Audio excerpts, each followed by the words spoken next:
What is going on, Illumineers, and welcome back into the Madhouse. And we have a super exciting video because we are looking at the top 16 deck lists from the best players in North America. If you missed it, North American Continentals were today. We had 128 people show up, and now we are going into day 2 tomorrow. And we have all 16 deck lists. And ladies and gentlemen, there are some super spicy, exciting lists here a week before set champs. So still plenty of time for you to get in there, look at these lists, decide, is it something that I want to take from? Is it something I want to play? But we have some great Lorcana tomorrow. If you missed today, don't worry. The live stream is on my channel for you to watch almost all 7 rounds. There was a little bit of a disconnect on one, but it's almost all there. And then also I will be streaming tomorrow's event. So if you want to see it, catch it on my channel. But let's jump ahead a little bit. Let's look at the total showings for the event overall before we get into the deck lists. So 126 people showed up. The smaller number here is the amount on day 1. So we've got 40 Ruby Sapphire, 22 Amber Steel, 15 Red Purple, etc., etc.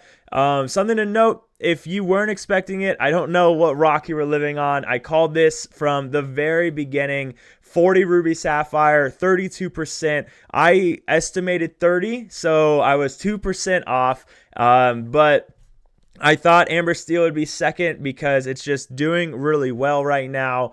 And we saw 22. But I was surprised that Red Purple was so close with these other two. They're only 15 versus 12. But we had a wide range of decks to see. It was really awesome to see the meta in what the NA Continentals, the best and the most challenging event. Even Blue Steel over here with 7 people showing up with it. But this bigger number here, is the top 16. So we've got our 1 Green Purple, which is in the number 1 seed. We'll talk about that in a second. We got Zan and with his Green Steel. We've got 6 Ruby Sapphire, 3 Amber Steel, 1 Red Purple, 2 Purple Steel, and 2 Blurples. So let's pull over to the brackets and promise after these 2 brackets, we have deck lists. But coming up first, we have the Green Purple versus Blue Red, Blue Purple, Blurple versus Green Steel, the Red Purple versus Blurple, and the mirror match of Ruby Sapphire versus Ruby Sapphire. And next up, we have let's go back. Next up, we have Zach Bivens versus Shawn. We have Kurt versus Patrick. Ruby Sapphire versus Purple Steel. Amber Steel versus Purple Steel. We have Ruby Sapphire versus Amber Steel and Ruby Sapphire versus Amber Steel. So these two, Shawn and Justin, have their work cut out for them tomorrow. But if there are 2 players that I think can do it, these are 2 of them. But let's talk about lists. Okay, this is what you all are here for. This is what you want to see, and I'm ready to show you because I want to talk about them. Because right off the bat, we have Mo in the first seed, and he is running Green Purple, the only Green Purple list, and this thing is spicy. Look at this. If you didn't notice yet, we've got 18 1-drops. He is ready. This guy is going to see a 1-drop. It's what's crazy is I don't think it's still 100% chance that he sees a 1-drop every time, but it's got to be as close as it's going to be. 18 1-drops is insane. But next up, we've got, of course, the 4 Snakes, 4 Go-Go's, 2 Sir Hisses. You know, it's an evasive. It's going to do some questing, possibly there to answer if Green Steel really showed up, then he can do that. It also stops Red Purple on Flynn Riders, which is great. Of course, we see the Ursulas because you have to run it. It's an amazing, one of the best 2-drops in the game next to Smee and Calhoun.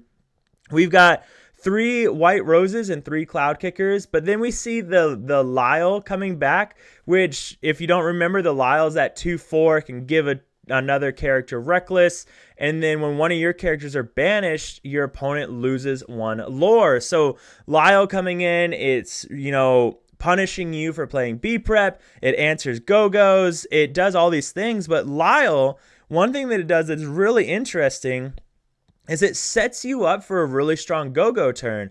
Because if you play Lyle on, let's say, a Shiny Crab, the Tamatoa, their Tamatoa now has to crash into one of your characters. It's exerted. So next turn, you could do, a Sir Hiss dealing 3 damage into a Tamatoa and then play a Go-Go to get 3 lore off of that. And that's a very simple interaction of something you could do, but a good interaction all the same. It also really answers all of this aggro steal that we did see today, and I'm sure Mo ran into a few of them. And Lyle's really just doing a good job of bringing that back down where they don't run Zeus's and just doing good things there. We see Prince Philip questing for 2 with Ward, so a really good character into purple steel. Any steel or red deck, Prince Philip, he trades into Fox, so really good card. Of course, we see 4 genies and 4 goats, and then we even see the Pegasus coming back. So that questing for 2, giving all your other characters evasive.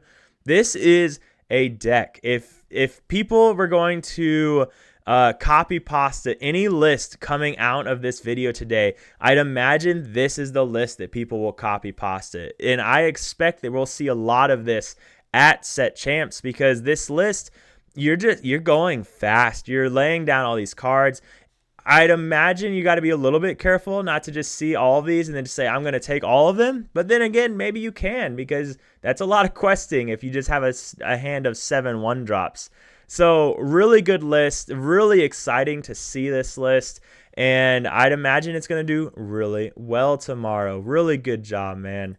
Next up, we have Scott and Red Blue, our top seeded of the 6 of them. And looking at it, you'll notice no lucky dime. So he decided to go away from that route. He has the 1 Queen of Hearts to answer, pesky piglets, or what, if they quest with a Robin Hood when they need the shift line, just answering those pesky things. We've got 2 Daring Sizus. So watching the uninkable count a little bit, because right now we're on 2, 6, 7, 8, 9, only 9, 10, 11, 12, 13, 14, only 14 uninkables actually, which is really impressive. But, we look at it, we've got, for board wipes, we've got 4 big Sizus and 2 B-preps and the 4 half sharks. So again, coming in here with the Maui half shark and saying, I don't need dime. I'm just going to win by getting these incremental lures. I'm going to use half shark, and I'm going to do the, tale as old as time, where I pull back how far I'll go to get some draws, or maybe, I need a visions to dig for stuff, or I'm just going to brawl you to death over and over and over again, or everybody's favorite, I'm just going to use Pirate's Life over and over and over again and gain 3 lore while you lose 2 lore. So, of course, we run the Vitalosphere to go with the Maui Half Shark, but also Vitalosphere, you'll see it in a little bit, these Blurple decks running the Manners. Vitalosphere plus Maui now answers that Manor. Manor's actually 9. So Vitalosphere and this Half Shark answers the Manor, which is really good. So now, just again, a really interesting list. 4 Maleficent Dragons, just doing this thing where it's like, I'm going to get down this half shark and you're going to have to answer it, or I'm just going to gain so much lore and just continue bringing back these actions to let me dig through my deck and do these really nasty things. So really good job, Scott. Way to represent for Red Blue and doing your thing and making waves.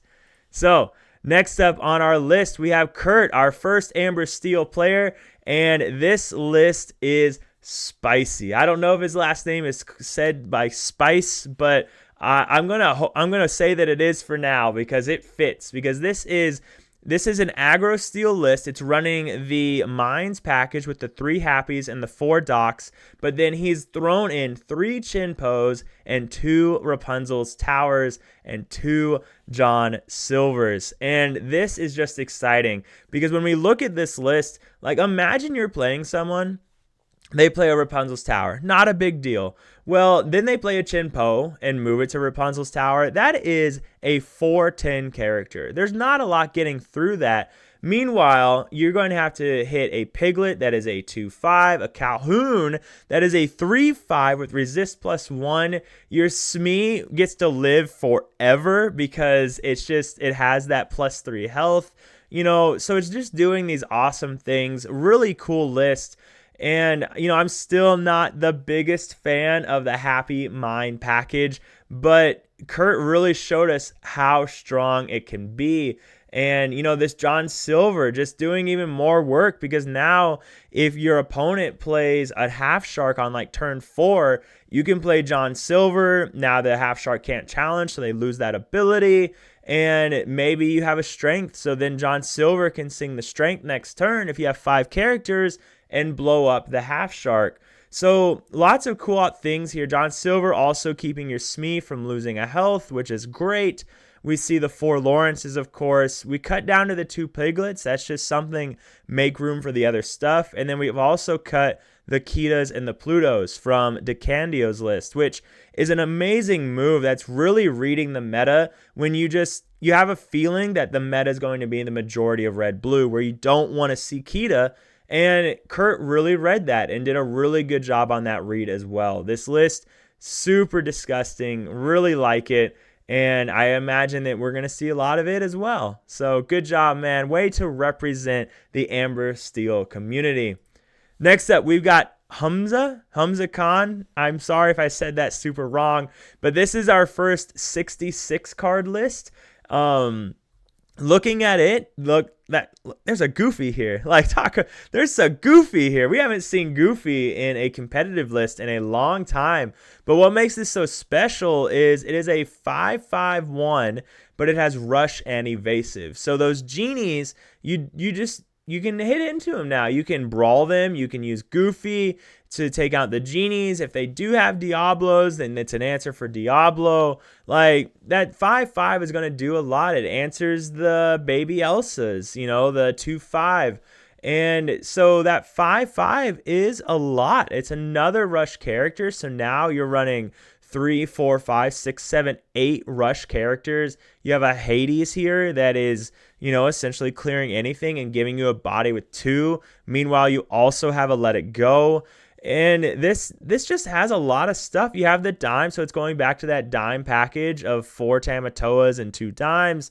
But on Inkables, we're at 3, 4, 5, 6, 7, 8, 9, 10, 11, 12, 13, 14, 15, 16, 17, 18, 19, 20 Uninkables in this list. That is insane. And coming 20 Uninkables, that is impressive. To sit there with 20 Uninkables and no Fishbone Quill, really good job, man. And I'd imagine that's doable partly because you have 66 cards, but that is impressive. And, we still have the Maui Shark doing the Pirate's Life thing. We have B-Preps doing their things. The Great Stone Dragon, which is just helping with that high Uninkable count because you have all of these characters that odds are you're going to have something to start utilizing that Great Stone Dragon and get to those turns where you can lay dime down and tap it in the same turn and on a Tamatoa or whatever it needs to be. So a really good list. I would be interested to see it on stream, and I kind of hope we do. I want to see what that hand management really looks like when you run so many Uninkables without the ability to use Fishbone Quill. But I like it. I'm excited to see it, man, and it's going to be awesome. Next up, we've got Ed. This is a returning DLC champion. He's playing red-purple. I know a lot of people were wondering if he'd be on red-blue because he's kind of been enjoying that, but he goes back to his roots, plays red-purple, and he read the meta very well because when you look at this list screams death to blue and death to the aggro song list. And why does it scream death to blue? 4 Tremaines. He completely said, I don't need Medusas. I'm going to run Tremaines. I'm going to be able to clear anything they play. If blue sits there and they want to play 1 shiny crab, that's fine. I'm going to use a Tremaine. Or I can use a Tremaine and then, I can shift onto a Tremaine the next turn and then bounce them both back. And so just crazy things with that. He's back on the 4 libraries, so he's ready to punish the big Sizus, the B-Preps. He's ready to punish all the aggro song lists that are running songs to hit his characters. The 4 brawls to answer the genies. He's completely cut the Elsas. So no Elsa, I believe it's Spirit Warrior, the 2/5 evasive rush. he said, I don't need it. I'm not worried about that. I have brawls to handle genies. I have Tremaines if I need to. I have big Sisu to handle that because on turn 6, he can shift the big Sisu. So, and it's a two-liner. It's a two-liner, which is super exciting as well because two-liners are just awesome. 4 B preps. This is a really good list. I really like it. I don't know if this is something we'll see at set champs because I think this is specifically built for red-blue when you're running those 4 Tremaines and, you're not running those Elsas. But I think that Ed, he ran a lot of red-blue this set. He recognized the weaknesses, and he said, I'm ready to beat it to the ground. And I think that's what's going to happen. And he's against Blurple tomorrow, which he's going to have Blurple's going to have a hard time tomorrow against this in that game 1 for day 2. But really exciting list. I hope we get to see this piloted on stream as well. And I think that, showing us that Blurple is just red-purple is a force to be reckoned with. Hey, Ed, man, way to do it. So next up, we've got Shawn on another red-blue list. The next 2 lists are red-blue, and this one is running a little bit of the Sharks and a little bit of the Lucky Dimes. We're on 3, 4, 5, 6, 7, 8, 9, 10, 11, 12, 13, 14, 15, 16 16 uninkables, which isn't super high. Not as low as the first, not as high as the second. But he's on that 4 and 2 package, the 4 big Sisus and 2 B preps. So we've been seeing a lot of 4 crabs to go with that Lucky Dime, the shiny crab, the Tamatoa. Daring Sisu, of course, just doing great things and opening up the opportunity for the board wipe with the Sisu. So this is just a red-blue that is a little mix of everything and doing good things. It was great. It got him into the top half cut for day 2, so he gets that gets to go first tomorrow. And still, we're seeing those ice blocks. Again, one thing to note is these red-blue lists we've seen so far, no Madame Medusas. They've said that it's just a little bit too slow to play a 6-drop that's only answering 1 character. It's only questing for 1, and it's uninkable. So I need those uninkables for something else. And that is something to note on these lists. But just another good red-blue list. This is very reminiscent of things that we've seen earlier on where, but as they upgrade and continue to grow with the meta, they're like, what works really well together? Maui Half Shark is a win condition, but also our good old beautiful Lucky Dime win condition. So really good showing. Next up, we've got Matthew on red-blue again. And this one is pretty neat because we have the Prince John here. And when you exert him, play an item from your hand or discard with cost 5 or less for free. Exerted. So you're just going to get all these items. So if he lives, you get all this, power from Flaversham. If you do get to the point where you're playing Lucky Dime, you're going to have all these items because as far as items go, we're on 1, 2, 3, 4, 5, 6, 7, 8, 9, 10, 11, 12 items. So lots for Prince John to hit. If, there was a purple steel list that was running around earlier today that was running the Binja. So Prince John could bring back that Lucky Dime if Binja was to hit it. But looking at it, only 2 baby hand Sisus and 3 big Sisus with only 2 B preps. So this one, instead of the 4 and 2, is running 3 and 2. So this list looks like it might have a little bit of a harder time into those aggro lists. But I can't imagine he dodged them all day, so it's still doing well enough into it. You've still got the 3 half sharks, so the half sharks able to bring back the brawls, able to do this nasty Pirates life stuff. And of course, the dime on the shiny crab or even the Maleficents. We got 4 Maleficents, so still really good removal there. I'd really be interested what Matthew's overall matchups were for the whole day and kind of see how he came to this decision to run this list. What was he really aiming towards when he was building this? And what, Prince John, I'm pretty sure this is the only list where we're going to see him. And I don't know if I've ever seen him in competitive play that I've been paying attention to. So really like the spice there, man. Really exciting. And I hope I hope it did awesome things for you, and I'm sure it did. So next up, we've got Joseph Quigley. I believe this is Pandemonium Heart on the 20 Lord Discord and running Blurple. You know, he's one of our LCQ winners. He won his pod and made it, and now he's going to day 2, going to compete for Worlds qualifications. Unfortunately, he is up against Ed, I believe. RMB is up against Ed. Joseph Quigley, Pandemonium Heart, is up against Zan, which is an interesting matchup. Luckily, he is Pandemonium Heart is the top seed, so he gets to go first. But Blurple has had a hard time in the green steel in the past, but now it runs things like 4 genies, 3 rabbits, a finder's keeper still, which is, you know, that's in there because of things like purple steel. But looking at the rest of it, we've got 3 manners. And if you guys watch the streams today, the manners put in a lot of work. They did a lot of damage today, where that 9 health is just really difficult. Nothing answers 9 health except for a Maui Half Shark and a Vitalosphere. But, you know, that Dream Team combo of Crab Fox, that was only 7. So it's just really hard to answer that. We're only on 1 bell, which is interesting because, you know, we talk about the Genie Wars all the time, and Bell's a big piece of that. But, if you decide just to ignore the Genie Wars, because you don't need the bells, because ultimately what can happen is that you play all this stuff, you get your Genie down on turn 3, then you play a goat or a rabbit or a Donald Duck to get all of that, because if you play a Donald Duck on turn 4, that gets you to 5 ink, and then you start doing all these crazy things where you don't really need to worry about the Genie Wars if you just quest to 21st and win. So we're on the 3 and 2, so 3 Hades and 2 Elsa's, kind of reducing that high end uninkable count.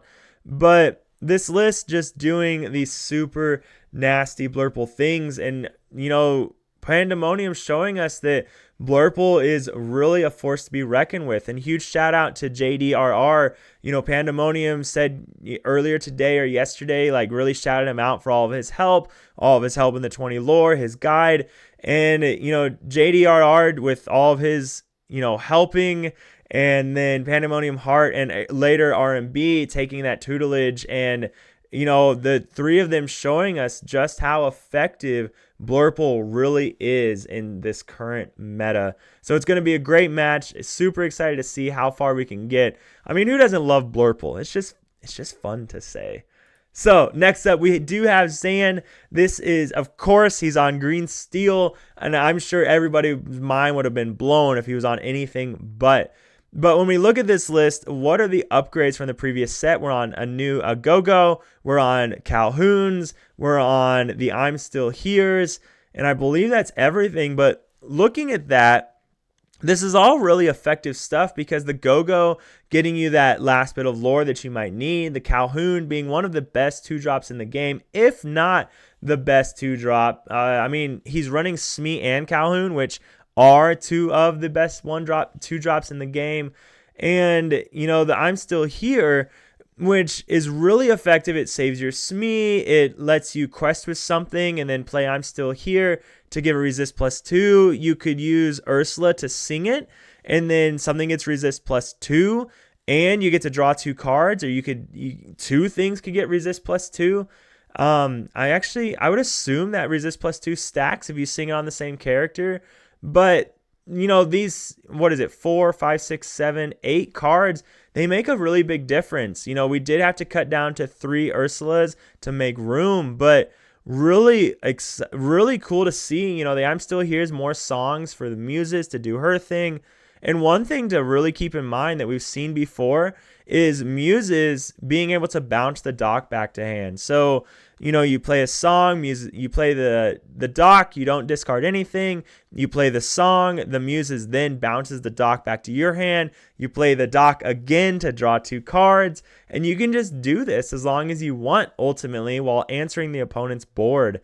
So Zan just really coming in, showing us the power that green steel does have in the right hands. And that's really important to note. Green steel is definitely not a dead deck. It has fallen off, but it's fallen off because it is so difficult to pilot it really effectively. You need top end players like Wonderland and Zan and Dale piloting these decks, because there's a lot of small decisions. You could use Muses to bounce Go-Go over and over and over again if you have the ink to do it.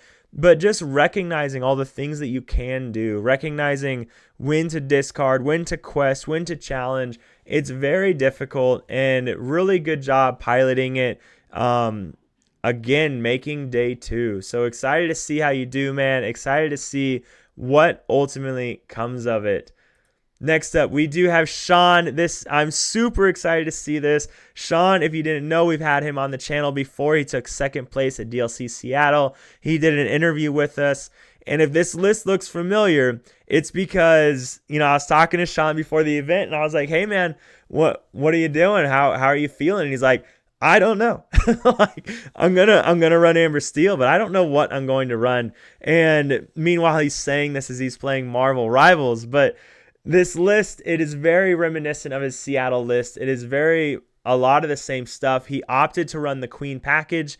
Talking to him, we assumed that there would be a lot of red-blue at the event, and there was a lot of red-blue in Seattle, and the Queens did really well for him there. So he's like, you know what? I'm just bringing my Seattle list, and I'm adding some things. I'm making some changes. We see the aerial Sonic Warrior after seeing Markoth do so well with it at CCS. He said that I'd imagine it's just going to be really good. And if I play red-blue, I just ink it, but it's going to be really good into everything else. And we saw it put in a lot of work on the live stream. The 3 Gastons, and that was assuming that, again, red-blue and red-purple would be the 2 highest decks there. And Gaston just guarantees you the ability to keep Gaston and a whole new world in your hand. This is going back to kind of that Wojciech idea of, I'm gonna hold in my hand these 2 cards to guarantee I get to refill and go super wide again. So this list is really exciting because we're seeing a lot of different ideas from a lot of prominent, Amber Steel players coming together. Chris Iola, when he first brought around the Sonic Warriors, and Markoth took that idea and ran with it at CCS. And just the list doing all these things. Of course, we have the Naveen to help with anything. The World's Greatest Criminal Minds to answer Sharks. The Wombo combo of Ursula into Zeus. Just really exciting list. 3 Daisies, 1 Lilo.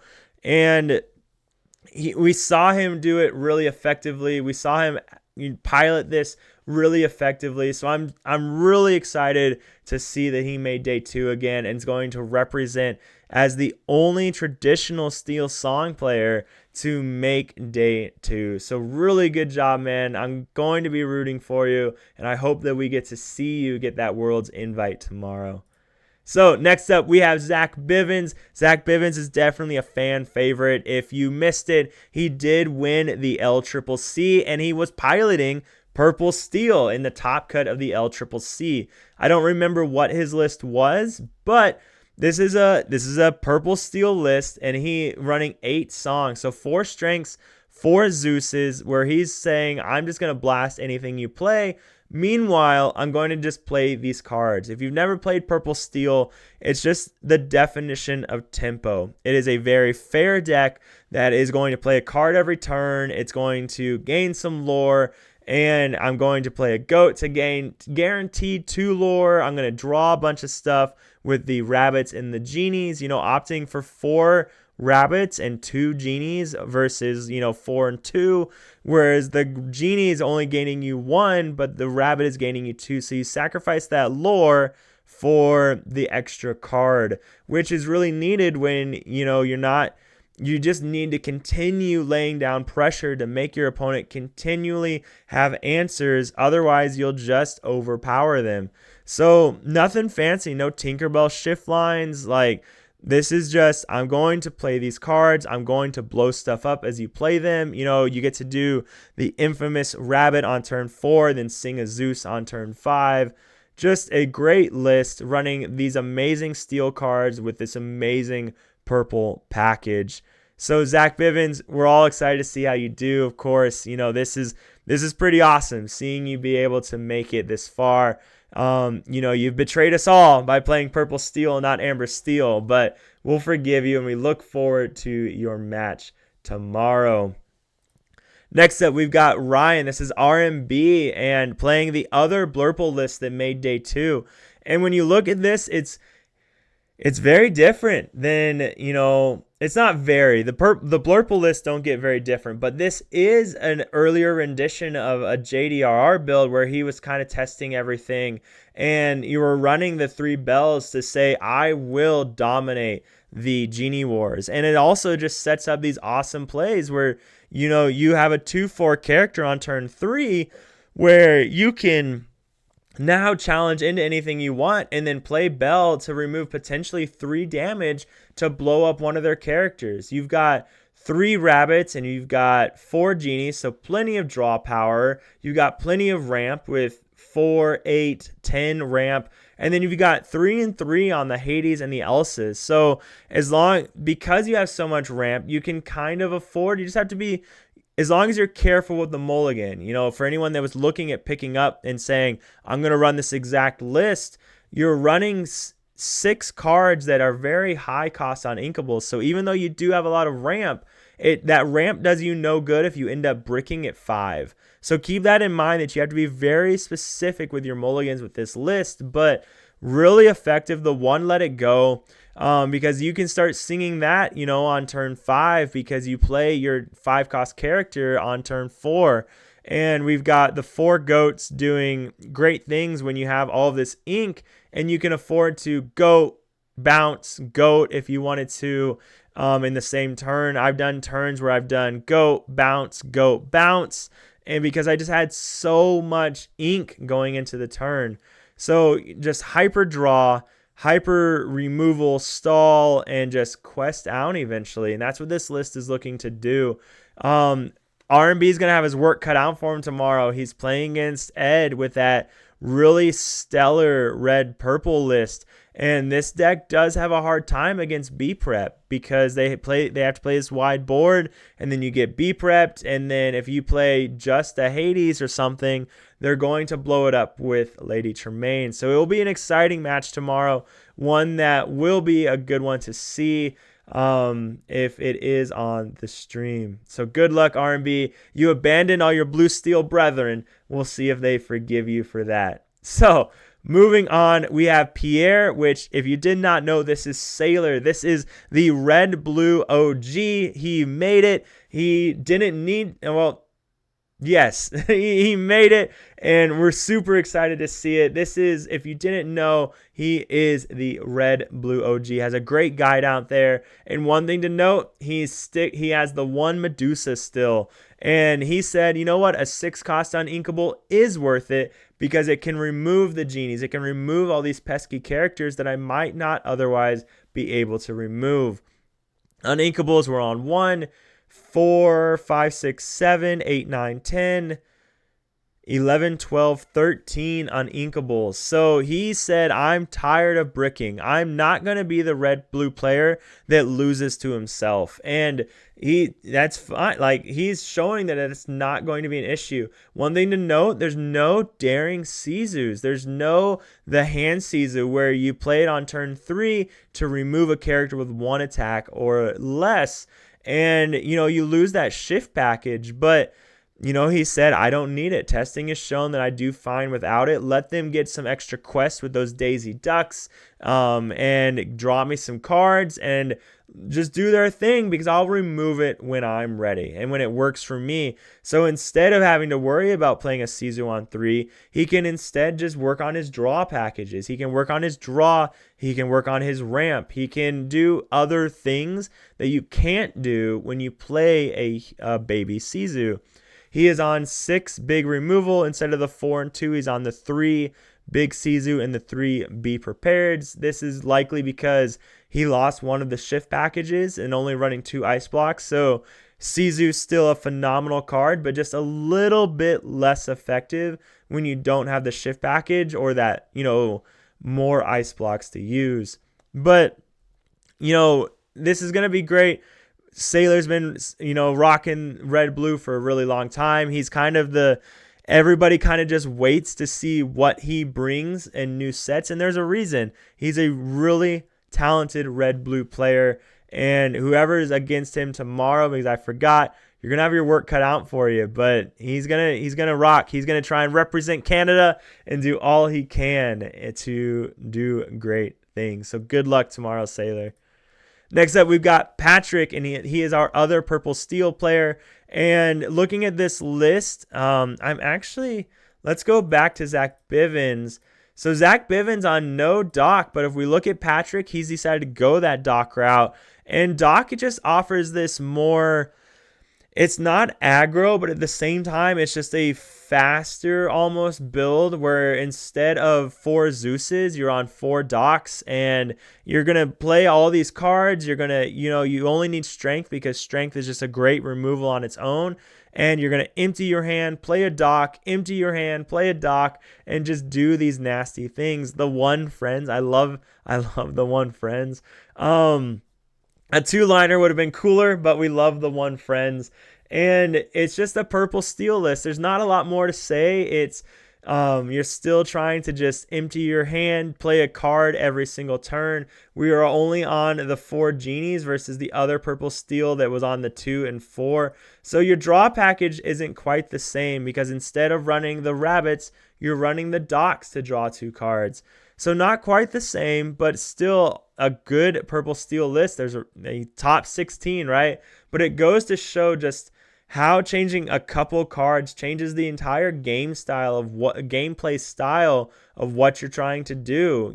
Zach Bivens is a little bit more control-y with the 4 rabbits and the 4 Zeuses, whereas Patrick is just a little bit more lower to the ground of blah, like here's my hand, deal with it. And that's how you control the game when you play a list like this. So Patrick, good luck tomorrow. Really excited.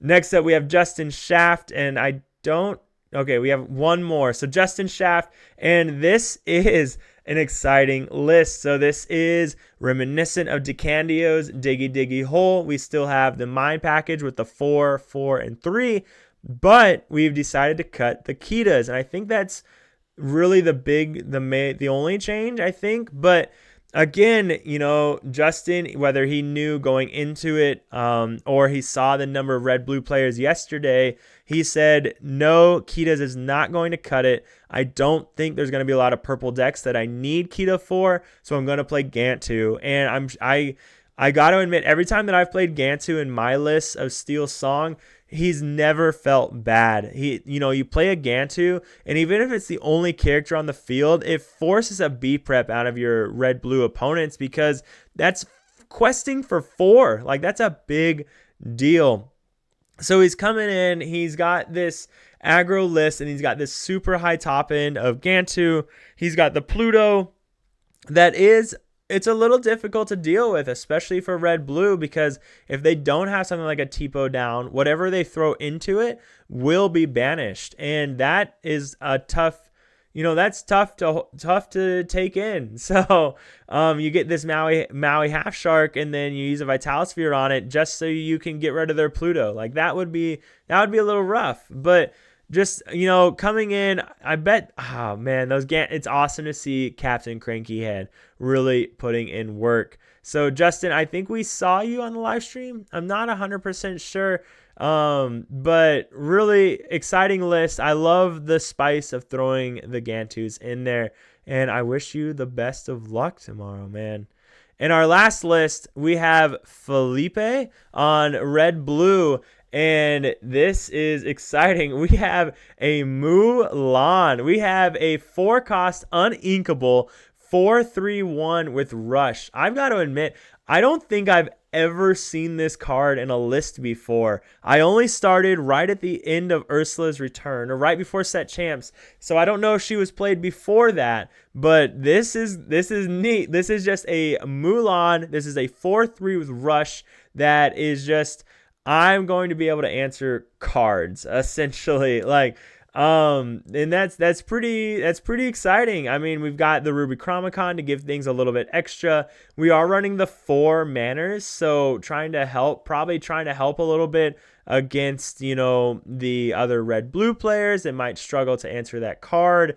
We got 2 Let It Goes and 2 Tremaines. So I think, you know, the Tremaine also there to answer the other red-blue players. If, you know, they B-prepped and like, oh, I'm feeling really good, I'm going to use a B-prep here, and then next turn I'm going to play a shiny crab, and then you let them, and maybe you play a manor and you're like, pass, they play a shiny crab, they're feeling really good, and you say, here's a Tremaine. Like, moving on.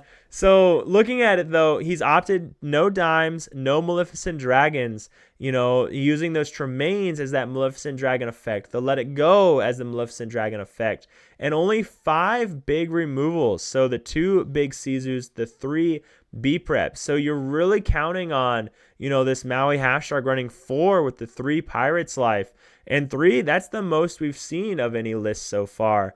As far as on Inkables, we're on 1, 2, 3, 4, 5, 6, 7, 8, 9, 10, 11, 12, 13. Only 13 on Inkables, so up there or down there with Sailor.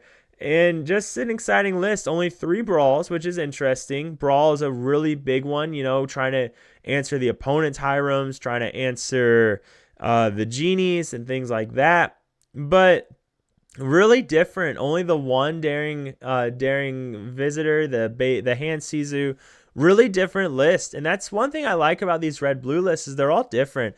All of the Amber Steel lists are different. All of the red-blue lists are different. All of the Blurple lists are different. You know, the core cards are the same, but their spice is just how they're going to play the lines with that spice. It's just exciting. And, you know, good luck tomorrow, man. You've got a tough game 1, but going in 16th seed, you're still in day 2. You still get the Cusco. So it's going to be crazy. But ladies and gentlemen, that is all 16, okay? We have amazing lists. Take a look at them. See, will any of these work for my meta? Are any of these going to cut it? Do I really like that Blurple list? Do I really like that Amber Steel list? The red-blue? No one likes red-blue, let's be honest. But take a look at them. Who are you cheering for tomorrow? Personally, I think that it's going to be, I think it's going to be Shawn and Ed in the finals. I think Shawn and Ed are going to duke it out, and my money's going on Shawn. Running that queen package, it's hard to answer. I'm biased here, right? I have to cheer on this traditional Steel Song player, but I definitely think that Ed's going to go all the way tomorrow. Ed's list is really good into red-blue. He's a really phenomenal player. Not to take away from anybody, because anybody that's there is a phenomenal player, but I think his list is just really teched out, and I think that no matter what, the other competitor will be an Amber Steel deck. It just comes down to who will it be. But I'm cheering for you, Shawn. Ladies and gentlemen, I hope you enjoyed the video, and let me know, what deck is your favorite? What was your favorite spice you saw in any of the decks or any of the decks that were live streamed today? Until next time, remember, always stay happy and healthy. I'll see you around.